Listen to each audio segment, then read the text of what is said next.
Assalamualaikum warahmatullahi wabarakatuh. Perkenalkan, saya Salsabila dengan NIM 2020068 dari kelas 2B PGSD. Baiklah, di sini saya akan mempresentasikan video pembelajaran tentang mengklarifikasikan ciri-ciri dan genre sastra anak.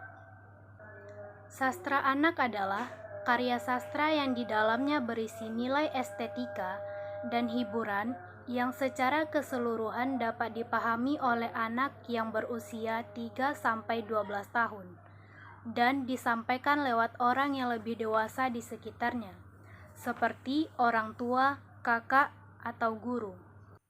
Selanjutnya kita akan membahas tentang ciri sastra anak.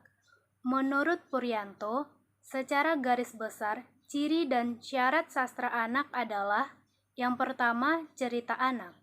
Di dalam cerita anak mengandung tema yang mendidik, alurnya lurus dan tidak berbelit-belit. Yang kedua, puisi anak. Di dalam puisi anak mengandung tema yang menyentuh. Selanjutnya kita akan membahas tentang genre sastra anak.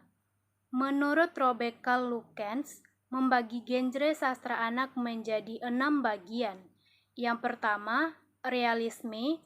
Yang kedua, fiksi formula. Yang ketiga, fantasi. Yang keempat, sastra tradisional. Yang kelima, puisi. Yang keenam, non-fiksi. Yang pertama kita akan membahas tentang jenis realisme. Jenis realisme terbagi ke dalam 4 bagian. Yang pertama, cerita realisme. Yang kedua, realisme binatang. Yang ketiga, realisme historis. Yang keempat, realisme olahraga. Yang kedua, jenis fiksi formula. Jenis fiksi formula terbagi ke dalam 3 bagian. Yang pertama, cerita misteri dan detektif.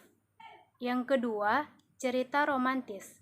Yang ketiga, novel serial. Yang ketiga, kita akan membahas jenis fantasi. Jenis fantasi terbagi ke dalam 3 bagian. Yang pertama, cerita fantasi. Yang kedua, cerita fantasi tinggi. Yang ketiga, fiksi sains. Yang keempat, kita membahas tentang sastra tradisional. Sastra tradisional terbagi ke dalam 5 bagian.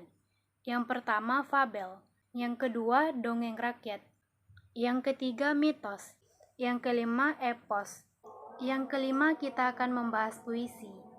Sebuah karya sastra disebut puisi jika di dalamnya terdapat pendaya gunaan berbagai unsur bahasa untuk mencapai efek keindahan. Bahasa puisi singkat dan padat, dengan sedikit kata, tetapi dapat mendialogkan banyak hal. Pendaya gunaan bahasa dapat berupa permainan bunyi, sarana retorika, diksi, citraan, dan gaya bahasa. Puisi naratif adalah puisi yang di dalamnya mengandung cerita atau sebaliknya, cerita yang dikisahkan dengan cara puisi. Puisi personal adalah puisi modern yang sengaja ditulis untuk anak-anak, baik oleh penulis dewasa maupun anak-anak, dengan tema yang beragam. Yang keenam, non-fiksi. Non-fiksi terbagi menjadi 2. Yang pertama, buku informasi, yang terdiri atas berbagai macam buku yang mengandung informasi, fakta, konsep, hubungan antara fakta dan konsep yang mampu menstimulasi keinginan anak untuk membaca. Yang kedua, biografi, yakni buku yang berisi riwayat hidup seseorang untuk memberikan kejelasan berbagai hal yang menyangkut orang tersebut. Itulah yang bisa saya sampaikan. Mohon maaf apabila ada kesalahan dan kekurangan. Assalamualaikum warahmatullahi wabarakatuh.